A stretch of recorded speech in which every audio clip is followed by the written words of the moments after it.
여러분 반갑습니다. 근현대사 산책 12번째 시간, 오늘은 1961년 5.16이 성공한 이유에 대해서 알아보도록 하겠습니다. 요즘 그 상황에서 보면 쿠데타 성공 그건 당연한 거 아니냐 이렇게 말씀하시는 분도 계실지 모르겠습니다만은 1961년 실제 5.16이 단행됐던 그 상황을 보면 5.16은 정말 우연을 겹쳐서 성공했다라고 우리가 이야기할 수 있을 정도로 5.16은 정말 험난한 과정을 거쳐서 성공에 이르게 됩니다. 그 과정에서 어떤 사람들이 어떤 역할을 했을까 하는 부분을 살펴보는 것이 오늘의 주제입니다.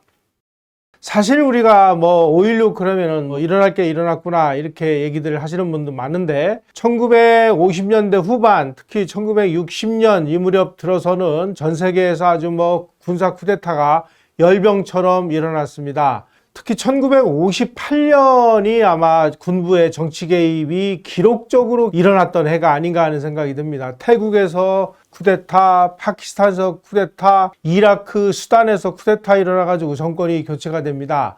또 버마에서도 네윈 장군이 집권을 했고, 특히 1960년에는 터키에서 군부 쿠데타가 일어났고, 1960년 7월에는 콩고, 8월에는 라오스, 10월에는 엘살바도르 이런 쿠데타가 열병처럼 휩쓸었습니다. 1961년에 5월 16일 날 한국에서 쿠데타가 일어난 것은 거시사적으로 보면 세계 개발도상 국가에서 일어날 게 일어났다. 한국에서도 일어나는구나. 그저 그런 그 일 중에 하나로 기록될 수도 있을 만큼 그 시대에 쿠데타는 정말 자고 일어나면 쿠데타 라고 이야기할 정도로 빈번하게 일어났습니다. 하지만 그 수많은 쿠데타들 중에 나라를 근대화를 해서 아주 반석에 올려놓는 쿠데타로 기록되는 쿠데타는 손가락으로 꼽을 정도로 귀한 그런 상황입니다. 바로 5.16이 그 중에 하나죠. 박정희 장군이 김종필 씨하고 혁명을 처음 모의한 것은 1961년 2월 19일이었고 그리고 실제로 이 혁명 주체 세력들 앞에 나타나서 뭔가 상견례를 한 것은 61년 4월 7일이었습니다. 그때 서울 명동의 한 호텔 건물 옥상에서 이 주체 세력이 다 모여 있었는데 그 자리에서 박정희 장군이 이렇게 얘기했다고 합니다. 구국의 순간이 왔다. 지금이 나라를 구할 수 있는 절호의 기회다. 같이 살고 같이 죽자. 기회는 여러 번 오지 않는다. 이때 서울 명동 호텔에 모여 있었던 혁명 주동장교 29명의 그 면면을 보면 박정희 장군이 1917년생이니까 우리 나이로 44세, 김종필이 36세, 이렇게 30대가 주축을 이뤘다라는 사실을 알 수 있습니다. 한마디로 5.16은 예고된 쿠데타였습니다. 왜냐하면 이 무렵에 사회 곳곳에서 조만간 군사혁명이 일어날 것이라는 소문이 아주 공공연하게 나왔기 때문입니다. 그 당시 장면 정부의 군 정보개통 그리고 경찰 정보라인을 통해서도 구체적인 이 정황 증거들이 속속 입수가 됐습니다. 그래가지고 그 당시에 이제 최고 국정 책임자인 장면 총리, 그 당시는 이제 내각 책임자였기 때문에 장면 총리가 말하자면 이제 국정의 최고 책임자죠. 장면 총리에게 보고를 하면 아이고 군인들이 무슨 놈의 쿠데타를 해 하고 무시를 했다는 겁니다. 특히 장면 정부의 시경국장인 정태섭 씨는 장면 총리가 하도 쿠데타 정보를 그냥 깔아뭉개니까 어느 날은 정말 내가 사표를 낼 각오를 하고 직언을 하겠다는 심정으로 장면 총리에게 아주 구체적인 군사 쿠데타 관련 정보를 보고했습니다. 그랬더니 장면 총리가 허허허 웃더니 자네는 역시 쿠데타의 노이로제야. 다시는 그런 소리 하지 말게 라고 흘려보냈다고 합니다. 장면 총리가 몰라서 막지 못한 게 아니라 알면서도 아무런 조치를 취하지 않은 덕분에 쿠데타가 성공한 것이라고 볼 수 있습니다. 미군 정보기관에서 박정희 장군의 구체적인 쿠데타 물증을 확보한 시기는 1961년 3월 1일이었습니다. 바로 5.16 거사가 단행되기 45일 전입니다. 그 당시 한국군의 아버지라고 추앙받던 미 8군 사령관의 고문을 역임하고 있던 제임스 하우스만은 박정희 장군의 쿠데타 관련된 결정적인 물증을 확보를 해가지고 미 8군 지휘부를 통해 가지고 이 정보를 보고를 했습니다. 그래서 맥그루더 주한미군 사령관이 장도영 총장을 만나서 여러 차례에 걸쳐서 지금 한국군에서 쿠데타 움직임이 일고 있으니 조심하시오라고 경고를 했다고 합니다. 그때마다 장도영 총장은 한국군 관련 사항은 내가 다 알아서 합니다. 그러니 염려 마십시오 하면서 뭉개더라는 거예요. 장도영 총장도 알면서, 이게 몰라서 못 막은 게 아니라 알면서 아무 조치도 취하지 않아서 5.16이 성공한 것입니다. 미 CIA 한국 지부에서도 한국군 동향을 예의주시를 한 후에 1961년 4월 21일 날 CIA 본국 정부에 다음과 같이 보고를 했습니다. 이군 부사령관 박정희 소장은 한국 정부를 전복시키려는 두 건의 쿠데타 중 하나의 주동자다. 하나는 이범석이 주도하고 있다. 다시 말씀드리면 1961년에 박정희 장군이 5.16을 일으키지 않았어도 어느 다른 곳에선가 누군가가 쿠데타를 했을 가능성이 농후하다라는 사실을 이런 자료를 통해서 우리는 유추해 볼 수 있습니다. 또 CIA 그 보고서에는 이렇게 되어 있습니다. 육군본부로부터 사단장에 이르기까지 거사 계획이 거론되고 있으며 쿠데타 가능성은 확실하다. 이렇게까지 보고했음에도 불구하고 미국 정부는 이와 관련해서 아무런 조치도 취하지 않았습니다. 어떤 면에서 보면 전 세계적으로 쿠데타가 열병처럼 나돌고 있는 것도 미국의 세계 전략의 일환이었고, 한국에서 군부 쿠데타가 일어나서 새로운 군부 정권이 들어서는 것을 미국도 거부하지는 않았을 것 아니냐라는 이런 사실을 유추해 볼 수 있는 장면이기도 합니다. 다시 말씀드리면 미국이 몰랐기 때문에 이 5.16을 안 막은 게 아니라 알면서도 방치했다. 이렇게 우리는 이야기할 수 있습니다. 1961년 4월 26일 날 주한 미국 대사관이 본국 정부에 보고한 전문 내용을 보면 장면 총리는 쿠데타 모의를 확실하게 보고받았다라는 내용이 기록되어 있습니다. 어떤 식으로 기록되어 있느냐? 장면 총리가 군내 불만 분자들이 모종의 쿠데타를 모의하고 있다는 소문을 인지를 했다. 그런 이런 루머를 대수롭지 않게 여기며 상황이 전혀 위험하지 않다고 생각했다. 장면 총리는 장도영 육군 참모총장이죠. 장도영이 강력하고 유능하며 미군의 존경을 받고 있는 것으로 생각하고 있다. 장도영을 너무 믿었다는 뜻이죠. 그렇지만 장도영에 관련된 미국 측 기록 이런 것들은 장도영에 과연 믿을 수 있는 사람이냐 하는 것을 의심할 수밖에 없도록 만들고 있습니다. 자세한 내용은 다시 말씀드리도록 하겠습니다. 자, 그렇다면 박정희 장군의 쿠데타 정보를 미국의 통째로 넘겨준 사람은 누구냐? 바로 이 김영일 육군 참모차장이라는 사실이 밝혀졌습니다. 이분은 제7사단장을 역임했고 특무부대장을 했고 제2군단장을 역임한 투철한 방공정신의 소유자였습니다. 따라서 이분은 박정희 장군이 과거에 그 여순반란 사건 때 이 남로당 좌익에 속했던 그 전력에 대해서 상당히 좋지 않게 바라봤던 것 같습니다. 바로 이런 사람이 쿠데타를 지금 움직이고 있다는 사실을 알고 미국 정부에다가 미군 관계자들에게 통째로 관련 정보 그리고 구체적인 물증을 제공한 것이죠. 그런데 이 김영일 참모차장이라는 사람은 정말 특이하게도 미군 이외에 다른 어느 누구에게도 박정희의 쿠데타 정보를 끝까지 비밀로 했습니다. 이건 또 왜 그럴까? 모르겠습니다. 저분이 살아계신다면 한번 좀 여쭤려도 볼 텐데 왜 이랬을까? 저도 잘 모르겠습니다. 자, 그 당시에 김점곤 장군이 박정희 장군의 군 선배입니다. 이 김점곤 장군의 증언에 의하면은 그 당시에 주한미군은 장면정부 시절에 박정희 장군의 사상 동향에 대해서 집중적으로 감시를 하고 있었다는 사실을 증언을 했습니다. 자, 김정은 장군이 뭐라고 증언을 했느냐? 이렇게 증언했습니다. 5.16 전에 미 8군의 댄스턴 정부국장이 맥그루더 사령관의 친필 메모를 들고 나를 찾아왔다.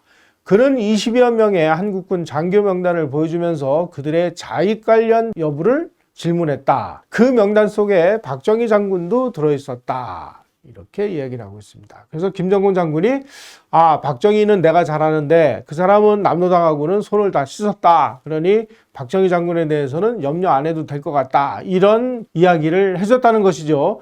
어쨌든지 간에 주한미군이 박정희 장군의 사상 동향을 의심하고 박정희 장군이 뭔가 일을 꾸미려고 하는 것 아니냐라고 조심을 하고 뒷조사를 하고 했던 사실은 사실인 것 같습니다. 그럼에도 불구하고 막지 못했다. 이것은 막지 못한 것인지 안 막은 것인지 잘 모를 정도입니다. 박정희의 5.16 거사계 관련 정보는 곳곳에서 줄줄줄 새려갔습니다. 그래가지고 절반쯤 공개된 상황에서 5.16이 단행됐음에도 불구하고 장면 정부는 쿠데타 진압에 실패했습니다. 왜 실패했느냐? 쿠데타 당일에 장면 총리가 야반도주해가지고 진압 명령을 내릴 사람이 없었기 때문입니다. 또 쿠데타 진압 책임자인 장도영 육구참모총장은 장면 총리와 박정희 장군 쪽에 양다리를 걸치고 기회주의적으로 처신했기 때문입니다. 왜냐하면 박정희 장군은 자기의 과거 좌익전력이라든지 이런 게 문제가 될 우려가 있어가지고 군내에서 신망이 있는 장도영 육군참모총장을 포섭하기 위해서 많은 노력을 했습니다. 그래서 장도영 총장에게 쿠데타와 관련된 자세한 내용을 설명을 했습니다. 그때마다 장도영 총장은 좀 더 두고 봅시다. 지금은 때가 아닌 것 같소 하면서 쿠데타에 참여하기를 망설였습니다. 이렇게 되니까 1961년 4월 10일 날 박정희 장군이 군사혁명 계획서를 장도영에게 전달을 했습니다. 자, 따라서 구체적인 거사 날짜 그리고 어느 부대가 참여하는지 이런 거에 대해서만 장도영 총장이 몰랐을 뿐 박정희라는 사람이 쿠데타를 한다라는 구체적인 상황은 모두 다 인지하고 있었습니다. 자, 이렇게까지 군사혁명 계획서를 전달했음에도 불구하고 장도영 총장이 결단을 못 내리고 좌고우면하자 박정희 대통령이 전격적으로 거사를 단행한 것이 5.16입니다. 자, 보시다시피 5.16은 완벽한 계획, 군 지도부의 절대 다수의 참여를 통해 가지고 성공한 게 아닙니다.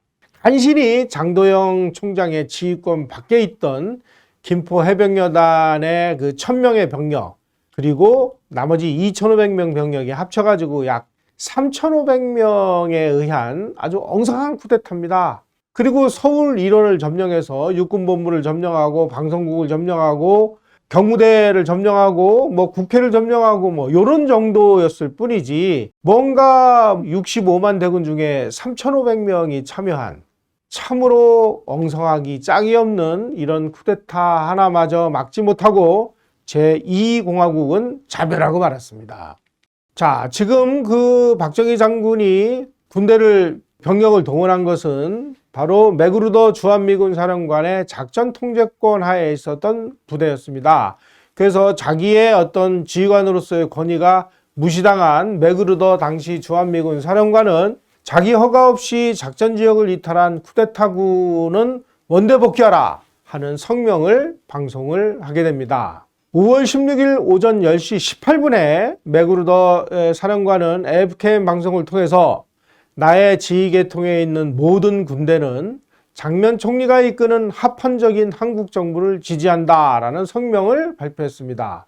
나의 지휘계통에 있는 모든 군대는 주한미군, 주한미 8군과 그리고 대한민국 국군을 이야기하는 것입니다. 따라서 내 휘하에 있는 모든 한미연합군은 장면 총리를 지지하니까 쿠데타를 거부한 셈이 됩니다. 자, 이렇게 되니까 그 당시에 그 주한 미국 대리대사를 역임하고 있던 마샬 그린이라는 사람도 미군 사령관하고 같은 입장의 성명을 발표했습니다.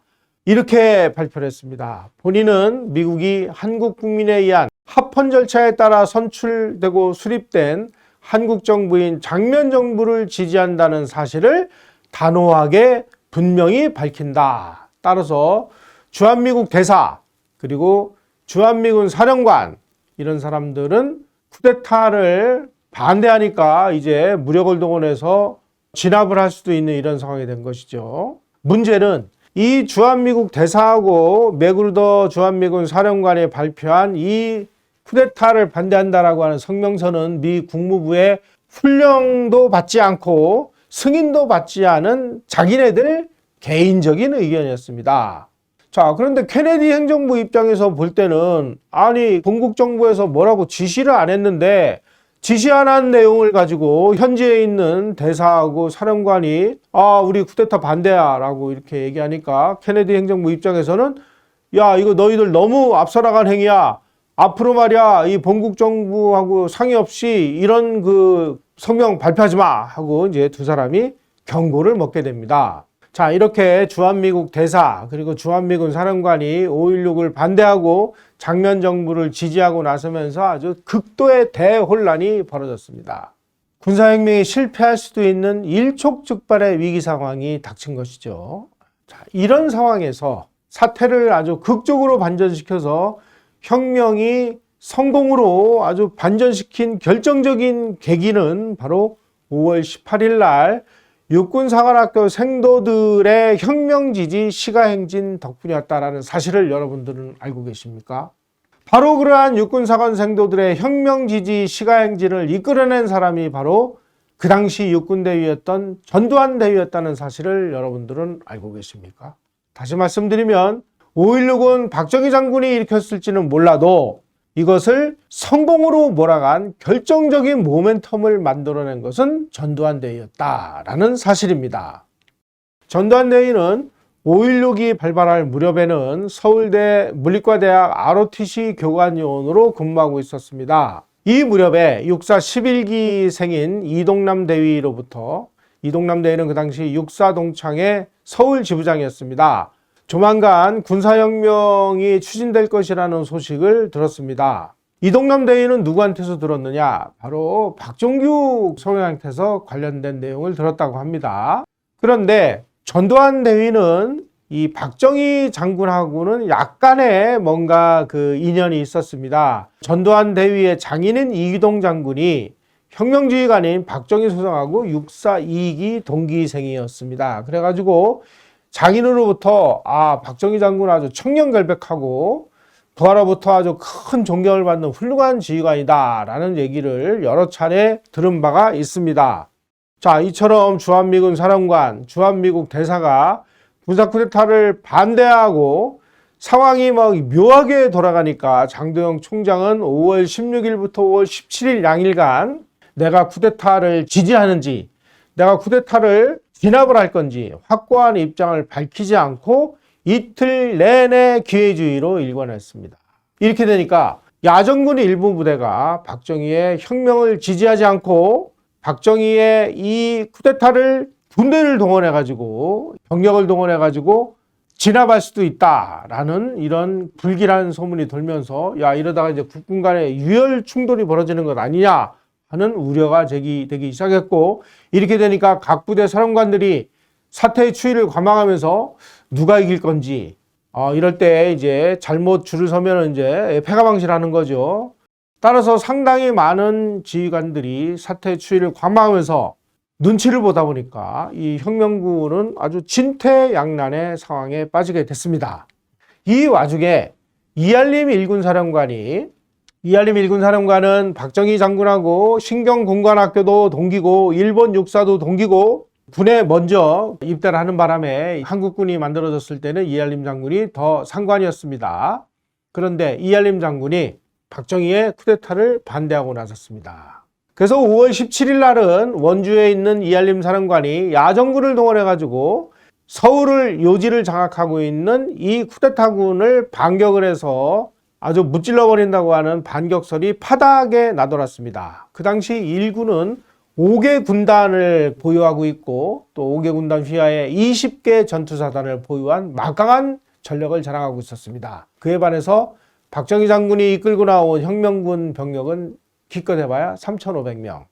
자, 일군이 쿠데타 진압에 나서면 혁명은 뭐 완전히 이제 도루묵이 타불이 되는 거죠. 이런 상황이 돼서 난리가 나고 있을 무렵에 1961년 5월 17일 아침에 군복을 빳빳하게 잡은 육군대위 전두환이 육군본부에 나타나가지고 내가 혁명군 지휘관 박정희 장군을 좀 만나야 되겠소 하고 얘기를 하니까 아니 새파란 육군대위가 혁명군 지도자를 만나자고 하니까 이게 웬일인가 뭐 소란이 일어나니까 박정희 장군이 야, 그 친구 들어오라 그래. 그렇게 해서 이제 전두환 대위가 박정희 장군을 면담을 하게 됐습니다. 아, 박정희 장군 입장에서는 이 친구 참 배짱이 괜찮구만 이렇게 생각을 했던 것 같습니다. 바로 이 박정희 소장과 전두환 대위가 면담을 해서 어떠한 대화를 나눴는가 하는 부분은 천금성 씨가 쓴 환강에서 북악까지라는 이 책에 이 내용이 실려 있습니다. 지금부터 말씀드리는 내용은 바로 이 천금성 씨가 쓴 환강에서 북악까지에 나와 있는 그 내용에서 제가 중요 내용을 발췌한 것입니다. 전두환 대위가 이렇게 질문했답니다. 장군님, 혁명을 지도한 분이 장도영 총장입니까? 아니면 박정희 장군이십니까? 박정희가 내가 했어 이렇게 얘기했더니 전두환이 그렇다면 장군님께 여쭙겠습니다. 장군님들 같은 썩은 정신을 가진 군인들이 거사를 할 수 있겠느냐라고 생각을 합니다. 국방임무를 소홀히 해서 6.25 때 낙동강까지 밀려 내려갔던 군부 지도자들이 말입니다. 군대를 속속들이 썩게 만든 군인들이 말입니다. 하고 아주 혁명주의자 앞에서 정면으로 아주 막 묵사발을 만든 것이죠. 군대를 팔아먹은 것이나 다름없는 군인들 아닙니까? 라고 이야기하니까 박정희 장군이 군대가 썩어 빠졌다는 말에 변명하지 않겠다. 그런 지휘관도 있었다. 나는 전대위가 말하는 그런 썩어 빠진 정신으로 군무에 복무한 사람이 아니다. 그랬더니 전두환 대위가 그렇다면 장군님께서 혁명을 일으킨 소신과 나라를 구해내기 위한 계획을 제가 납득할 수 있도록 설명을 해 주십시오. 이렇게 얘기하더랍니다. 박정희가 납득이 안 간다면 어떡할래? 이렇게 했더니 전두환 대위가 저는 그렇다면 반란으로 단정짓고 반혁명 대열에 앞장서겠습니다. 좀 당돌하죠. 물론 그 경우 저는 이 방에서 살아나갈 수 없을지도 모릅니다.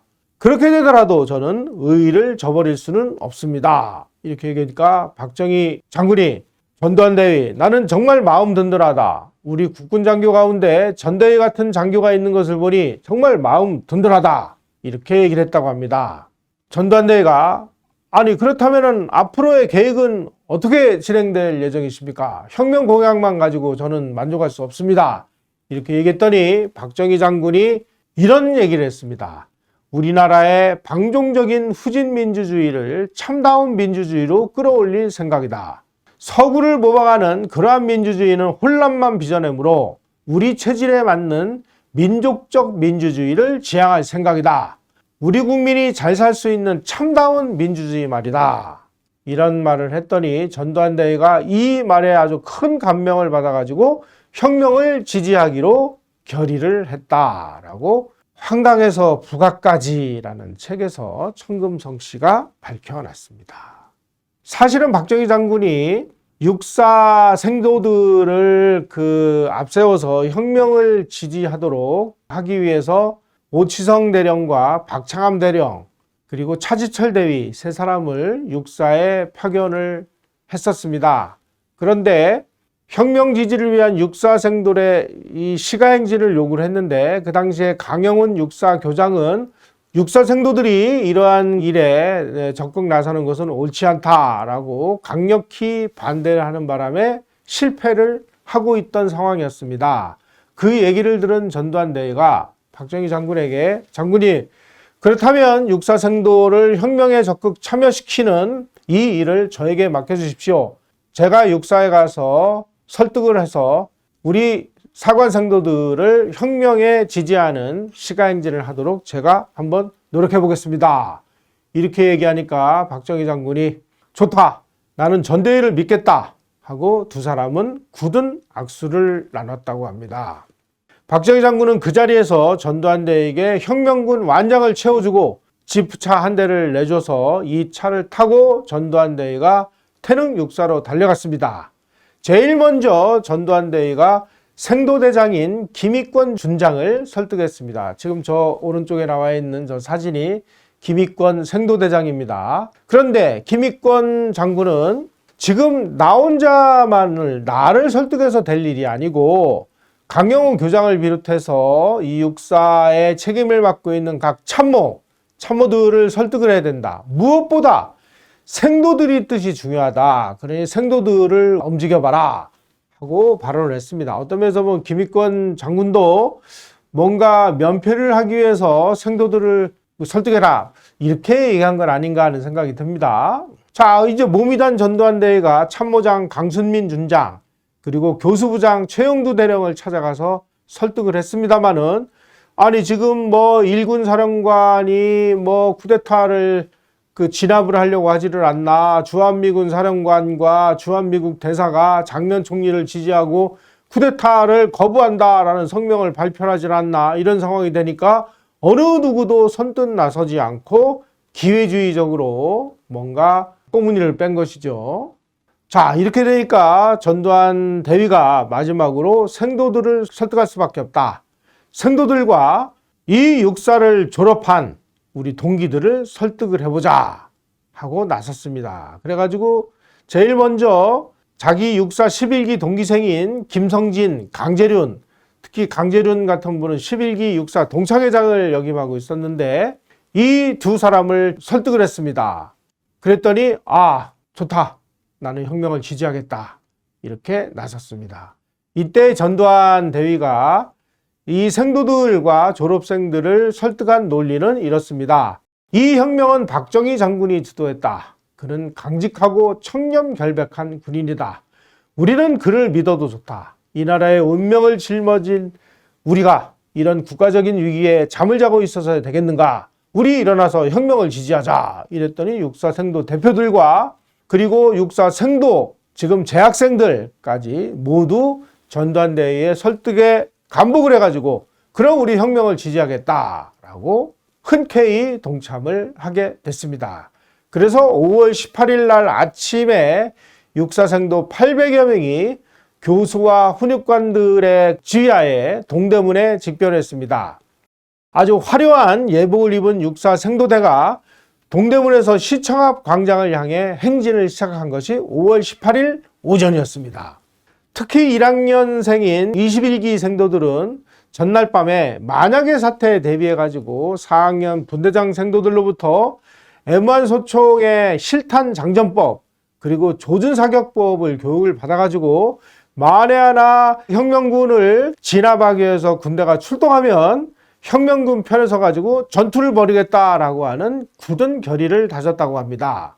자, 이처럼 혁명을 둘러싸고 국군 간의 혁명을 지지하는 세력과 혁명을 반대하는 세력 간의 내전이 벌어질지도 모르는 일촉즉발의 위기 상황에서 육사생도들이 혁명을 지지하는 시가행진에 나서게 된 것이죠.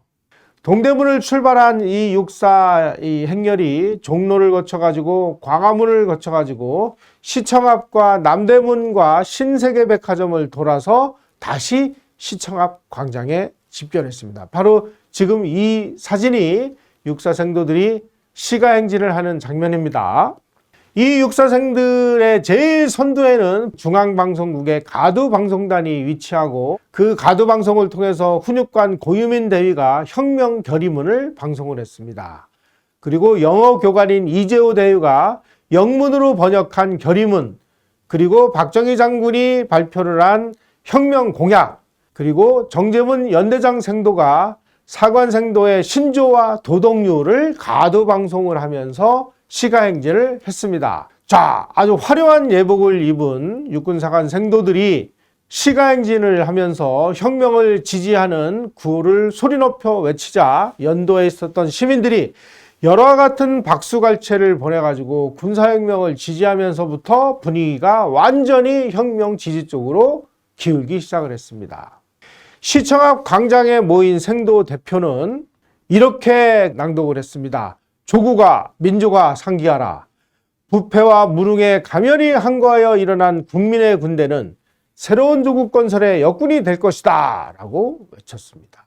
혁명의 주역인 박정희 장군을 비롯해서 그때까지 계속 혁명에 참여할 것이냐 말 것이냐 양다리를 걸치면서 기회주의적으로 활동했던 장도영 육군 참모총장, 이 두 사람이 시청 앞 광장에서 육사 생도들을 맞아가지고 혁명 주역들이 모두 임석한 가운데 혁명 기념식이 거행이 됐습니다. 육사 생도들 앞에서 말이죠. 바로 이처럼 육사생도들의 혁명을 지지하는 시가행진이 아주 혁명을 확고부동한 성공으로 기울도록 만드는 결정적인 역할을 했다라는 사실을 우리는 기억해야 되겠습니다. 바로 이 육사생도들의 혁명 지지 시가행진이 벌어진 그 다음 날 동아일보는 5월 19일자입니다. 다음과 같이 보도를 했습니다. 18일 상호 서울교회 태릉에 자리 잡고 있는 육군사관학교의 사관생도와 장병들은 종로, 세종로, 태평로 등 수도의 심장부를 꿰뚫고 보부당당히 시가행진을 하면서 5.16 군사혁명을 지지 성원하였다. 벌써 이 기사 보도의 논조가 혁명 성공 쪽으로 완전히 기울고 있음을 우리는 이 기사를 통해서 엿볼 수가 있죠. 자, 전두환 대위는 육군사관학교 생도들의 혁명 지지 시가행진 뿐만이 아니라 저 진해에 있는 해군사관학교, 그리고 서울 대방동에 있었던 공군사관학교 생도들의 혁명 지지 행진도 이끌어냈다는 사실이 밝혀졌습니다. 자, 그렇다면 어떻게, 아니 육사 출신인 전두환 대위가 해사공사에까지 어떻게 영향을 미칠 수가 있었을까 의아해하는 분도 계실 것입니다. 그런데 전두환 대위가 육사 시절에 축구부에서 골키퍼를 담당을 했습니다. 그래가지고 육군사관 생도들이 3군사관학교 체육대회가 있는데 이 체육대회를 앞두고 육사 해사공사 이 축구부가 서로 아주 자주 만나가지고 뭔가 친분을 나눴다고 합니다. 바로 그때 이 친분을 나눴던 축구부 사람들을 통해서 해사와 공사의 생도들의 혁명 지지 행진을 참여해달라고 요청을 했고, 그 요청을 받은 해사와 공사의 이 축구부 관계자들이 해사와 공사 생도들을 설득을 해서 이들도 혁명 지지 퍼레이드 대열에 나서게 됐다는 것입니다. 그래서 서울 대방동에 위치한 공군사관 생도들은 육사 생도들의 시가행진이 있었던 5월 18일 다음 날인 5월 19일 날 서울에서 혁명 지지 시가행진을 벌였습니다. 그리고 진해에 위치한 해군사관 생도들은 5월 20일 날 버스를 타고 부산으로 이동을 해가지고 부산 해군 경비부에서부터 부산역 광장까지 시가행진을 함으로써 혁명 지지 선언문을 낭독함으로써 육사, 해사, 공사 생도들이 공히 박정희 장군의 5.16을 적극 지지하고 나서는 모양새가 되었습니다. 이로써 기회주의적으로 나돌았던 많은 장군들이 아이고 우리 육사, 해사, 공사 생도들이 저렇게 혁명을 지지하고 나서는 걸 보니까 우리도 혁명에 가담을 해야 되겠다 하는 생각들이 굳어지면서 혁명은 성공하게 된 것이죠. 자, 특히 이 자리에서 우리가 깊이 봐야 될 부분은 전두환 대위가 김성진 대위하고 같이 서울 각 대학 학생회 대표들을 만나가지고 혁명 지지를 요청했다는 사실입니다. 이게 어떻게 가능했을까? 이것은 바로 그 당시 육사 11기의 아주 선두주자였던 김성진 대위, 이분은 나중에 이제 과기처 장관까지 역임을 하고 우리나라 과학기술 발전에 아주 결정적인 공헌을 했던 분 중에 한 분입니다. 이분은 원래 이 문과계통이었는데 나중에 그 석사 박사를 할 때 이과로 전과를 해가지고 나중에 이제 과학기술자가 되는 분인데, 이분은 육사를 졸업한 후에 서울대 물리대 3학년으로 편입을 해서 아주 발군의 이 실력을 발휘를 해가지고 이 서울대생들 사이에 아주 유명인사로 등장을 했습니다. 그리고 또 ROTC 전두환 대위, 김성진 대위가 아름아름으로 해가지고 서울 각 대학 학생회 대표들을 접촉을 해가지고 5월 19일 아침에 서울대 물리대 잔디밭에서 서울 각 대학 학생회 대표들을 만나가지고 김성진 대위하고 같이 그 자리에 나가가지고 학생들에게 혁명을 지지하는 성명을 발표해달라고 요청을 했습니다. 이 요청을 받은 서울 각 대학 학생회 대표들은, 특히 서울대 총학생회는 전두환 대위와 김성진 대위의 그러한 부탁을 받고 5.16은 4.19를 계승한 군사혁명이다 라고 군사혁명을 환영하는 성명을 발표를 했습니다. 자, 이렇게 이제 서울대 학생들, 대학생들마저도 5.16을 지지하는 성명이 발표가 됨으로써 5.16은 성공의 날개를 달게 된 셈이 됐습니다. 다시 말씀드리면 5.16은 박정희 장군을 비롯한 육군 주도 세력이 봉화를 올렸다면 극적인 성공의 피날레는 바로 육군대위 전두환을 비롯한 육사 11기 출신과 그리고 이 11기 출신들의 설득에 적극적으로 호응을 한 육사, 해사, 공사, 사관 생도들이 여러와 같은 지지를 하는 이 시가행진을 벌여졌기 때문에 성공을 했다라는 사실을 우리는 기억해야 될 것입니다. 5.16 성공에 아주 결정적인 역할을 수행을 한 전두환 대위를 박정희 의장은 국가재건 최고회의 민원비서관으로 임명을 했습니다. 그래서 전두환 대위가 국가재건 최고회의에서 근무를 하면서 혁명은 어떻게 해야 되고 혁명 이후에 이 나라는 어떻게 해야 되는지 이런 것을 적나라하게 체험을 했던 것이죠. 자, 이제 혁명이 성공을 해가지고 어느 정도 안정 단계에 다다르니까 박정희 의장은 전두환 대위에게 전대위 너는 군복을 벗고 전역을 해가지고 국회의원을 출마를 해서 나를 좀 도와다오 이렇게 얘기를 했습니다. 그때 전두환 대위는 박정희 장군의 이 뜻을 완곡히 거절을 하고 저는 군인의 길을 걷겠습니다 라며 거절을 하고 광주에 있는 육군 보병학교로 가서 공부를 해서 군에 남게 됐다고 합니다. 육군사관 생도들이 이 퍼레이드를 벌임으로 인해서 5.16이 아주 확고부동한 성공 쪽으로 기울어 가니까 윤보선 대통령이 라디오 방송을 통해서 지금 장면 총리가 나중에 알고 보니까 해화동에 있는 까르멘 수도원으로 도주를 해서 4일간 숨어 있었죠. 지금 총리가 어디에 나가서 어디에 있는지도 모르는 상황이 되니까 라디오 방송을 통해 가지고 장면 총리 이 방송을 들으시면 지금 군은 장면 총리의 신병을 보증한다고 합니다. 그러니 빨리 나와가지고 뭔가 나라를 위해서 결정을 하시오 라고 여러 차례 방송을 했습니다. 그 방송을 들은 장면 총리가 5월 18일 정오 무렵 그러니까 육군사관 생도들의 퍼레이드가 끝난 직후에 정오 무렵에 미국인 보좌역인 도널드 위테커라는 사람하고 함께 중앙청 국무회의실에 나타났습니다. 자기 혼자 나타나면 혹시라도 구속당할까봐 미국 사람을 데리고 나타나는 이런 모습을 보면 과연 저 사람이 대한민국을 이끄는 총리 맞나?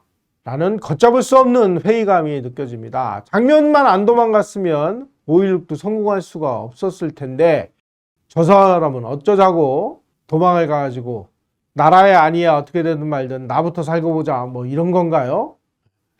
민주당 정부 최후의 국무회의를 주재합니다. 5월 18일 날 정오에 국무회의를 주재해가지고 5월 16일 날 선포된 계엄령을 추인을 하고 그리고 법적 절차에 따라가지고 군사혁명위원회에다가 정권을 이양한 다음에 내각이 일괄 사임을 함으로써 제2공화국은 불과 출범한 지 9개월 만에 역사의 무덤으로 묻히게 됐습니다. 자, 미 CIA는 5월 18일 날 육군사관 생도들의 혁명 지지 퍼레이드가 벌어지고 그리고 장면 총리가 어디 도주했다가 나타나가지고 군사혁명을 추인을 하고 하는 모습을 보면서 바로 이 날짜로 케네디 대통령에게 한국에서 쿠데타가 성공을 했습니다. 성공한 이유는 다음과 같습니다. 라는 보고를 올린 사실이 밝혀졌습니다. 미 CIA가 케네디 대통령에게 올린 보고 내용은 다음과 같습니다. 이 쿠데타에 어떠한 저항도 존재하지 않았고 국민들은 무관심했고 장면 총리는 저항을 포기했다. 특히 장도영 육군참모총장의 이중 행동 그리고 윤보선 대통령의 타협적인 태도와 이에 기인한 합헌적인 정권 이양, 이에 따른 군사정권의 정통성 강화 이것이 바로 5.16이 성공한 결정적인 이유다라는 것입니다. 자, 5.16이 성공한 이유는 장면 총리가 도망을 감으로써 저항을 포기했고, 이것을 저지해야 될 장도영 육군참모총장은 기회주의적으로 행동했고, 윤보선 대통령은 5.16을 지지를 했고, 그러므로 인해서 군사 쿠데타가 성공을 했다라는 사실입니다. 이 보고를 받은 케네디 대통령은 그래도 지금 당장 또 5.16을 추인하기는 그렇고, 또 2주 정도 시간을 끌다가 5월 말이 돼서야 미국 정부는 특별국가 정보 판단서라는 것을 발표를 하면서 5.16은 성공했다라는 사실을 인정함으로써 이제 군사혁명은 미국 정부로부터 성공했다라고 하는 공식적인 확인을 받게 됐습니다. 박정희 장군은 5.16 직후에 국가재건 최고회의를 출범시켰습니다. 자, 그렇다면 약 3년간 존속했던 국가재건 최고회는 어떤 일을 했던 것일까요? 국가재건 최고회가 한 일을 분석을 해보면 농업사회였던 한국이 산업사회로 이행하는데 여러 가지 각종 입법이라든지 제도라든지 법령, 인프라, 시스템을 구축하고 인력을 양성하는 그런 기간이었습니다.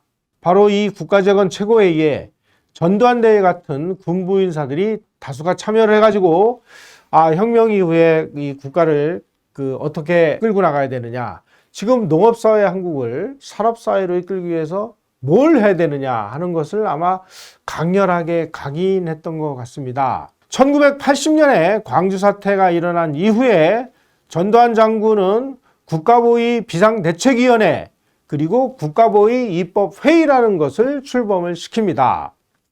자, 기록에 의하면 국내의 정치학자 그리고 언론 정치인들은 국보위 입법회의 그러면은 체계화를 내쫓고 정권 찬탈을 하기 위한 독재기구라고 비판하고 있습니다만은 이 두 기구가 했던 일들을 보면 산업사회 한국이 정보화 사회로 이행하는 데 필요한 각종 법과 제도를 정비하고 인프라와 시스템을 구축하고 그리고 인력을 양성해서 한국 사회가 이 정보화 사회로 이해하는 데 필요한 중요한 일을 했다는 사실을 우리는 발견할 수 있습니다.